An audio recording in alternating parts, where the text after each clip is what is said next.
بسم اللہ الرحمن الرحیم۔ رشتہ داروں کے ساتھ قطع تلقی کرنے کا گناہ اللہ پاک اسے توڑ دیتا ہے۔ پیارے اسلامی بھائیوں، ہمیں ہر صورت اپنے رشتہ داروں کے ساتھ نیک سلوک کرتے رہنا چاہیے۔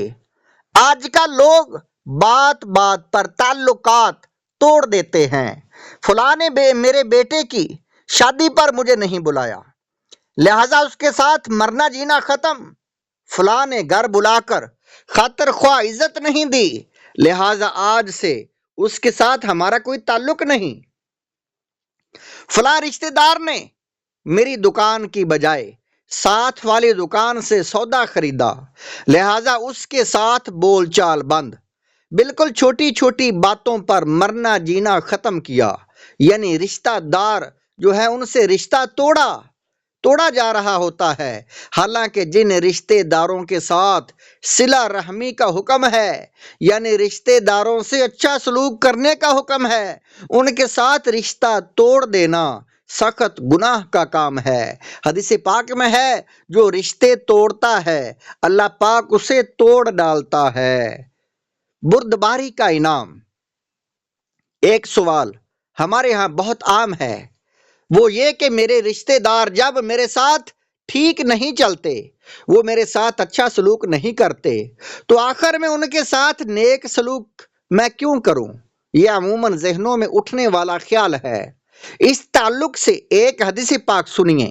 حضرت ابو ہریرہ رضی اللہ تعالیٰ عنہ فرماتے ہیں، ایک شخص نے بارگاہ رسالت میں عرض کی، یا رسول اللہ صلی اللہ علیہ وآلہ وسلم، میں اپنے رشتہ داروں سے صلہ رحمی کرتا ہوں، لیکن وہ مجھ سے تعلق توڑتے ہیں۔ میں ان کے ساتھ حسن سلوک سے پیش آتا ہوں، لیکن وہ مجھ سے برا سلوک کرتے ہیں۔ میں ان کے ساتھ بردباری سے پیش آتا ہوں، لیکن وہ مجھ سے جاہلانہ برتاؤ کرتے ہیں۔ آپ صلی اللہ علیہ وآلہ وسلم نے ارشاد فرمایا، اگر معاملہ اسی طرح ہے جیسے تو کہہ رہا ہے، تو تیرے ساتھ اللہ پاک کی طرف سے ایک مددگار رہے گا جب تک تو اس حال پر رہے گا۔ سبحان اللہ۔ پیارے اسلامی بھائیوں، بلا حساب جنت دلانے والا ایک عمل قناعت بھی ہے۔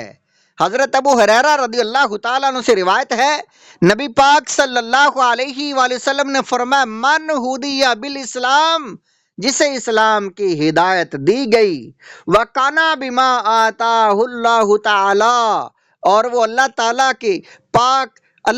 اللہ پاک کے دیے ہوئے پر قناعت اختیار کرے، داخل الجنت بغیر حساب، تو وہ قناعت کرنے والا بغیر حساب کے جنت میں داخل ہوگا۔ قناعت کسے کہتے ہیں؟ حضرت علامہ عبد المصطفیٰ اعظمی رحمۃ اللہ علیہ فرماتے، انسان کو جو کچھ اللہ پاک کی طرف سے مل جائے اس پر راضی ہو کر زندگی بسر کرتے ہوئے ہرس اور لالچ کو چھوڑ دینے کو قناعت کہتے ہیں۔ قناعت کی عادت انسان کے لیے اللہ پاک کی بہت بڑی نعمت ہے۔ قناعت پسند انسان سکون کی دولت سے مالا مال رہتا ہے، جبکہ حریص اور لالچی انسان ہمیشہ پریشان رہتا ہے۔ ضرورت سے زیادہ مال و دولت کا نہیں طالب، رہے بس آپ کی نظر عنایت یا رسول اللہ، رہیں سب شاد گر حوالے شہا تھوڑی سی روزی پر، عطا ہو دولت صبر و قناعت یا رسول اللہ۔ جنت میں بلا حساب داخلے والے چند اعمال۔ بلا حساب جنت دلانے والے چند مزید اعمال سنیے۔ مسلمانوں کے تیسرے خلیفہ حضرت عثمان غنی رضی اللہ تعالیٰ عنہ فرماتے ہیں، میں نے حضور نبی کریم صلی اللہ علیہ وآلہ وسلم کو فرماتے ہوئے سنا،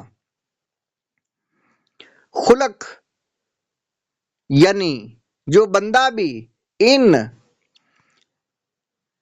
117 میں سے کسی ایک پر بھی عمل کرے گا تو وہ بغیر حساب کے جنت میں جائے گا۔ صحابہ کرام رضی اللہ تعالیٰ نے عرض کیا، یا رسول اللہ، وہ خلق ہمیں بھی بتا دیجئے، وہ کیا ہے؟ تو نبی پاک صلی اللہ علیہ وآلہ وسلم نے فرمایا، غصہ پی جانا، قدرت ہونے کے باوجود معاف کر دینا، قطع رحمی کی بدلے میں صلہ رحمی کرنا، کوئی جہالت والا برتاؤ کرے تو حلم و بردباری اختیار کرنا، غصے کے وقت باوقار رہنا، ناشکری کے وقت حق ادا کرنا، یعنی جن کا حق ادا کرنا ہم پر لازم ہے، اگرچہ وہ ہماری ناشکری کریں پھر بھی ان کا حق ادا کیا جائے، بھوکھوں کو کھانا کھلانا، محروم کرنے والوں کو عطا کرنا، فساد کے وقت اصلاح کرنا، برائی کرنے والے سے درگزر کرنا، صلح کرنے والے ظلم کرنے والے سے نرمی کرنا، معذرت کرنے والے کی معذرت کو قبول کرنا، حق بیان کرنا، دھوکہ والی زندگی سے اعراض کرنا۔ اللہ پاک کے اخلاق میں سے سب سے زیادہ محبوب ترین چیز جو جود و کرم ہے۔ جب اللہ پاک کسی بندے سے بھلائی کا ارادہ فرماتا ہے تو اسے اچھے اخلاق کی توفیق عطا فرما دیتا ہے جس کے ساتھ اس کی تخلیق کی جاتی ہے، اور جس بندے کے ساتھ برائی کا ارادہ فرماتا ہے تو اسے اللہ تعالیٰ چھوڑ دیتا ہے۔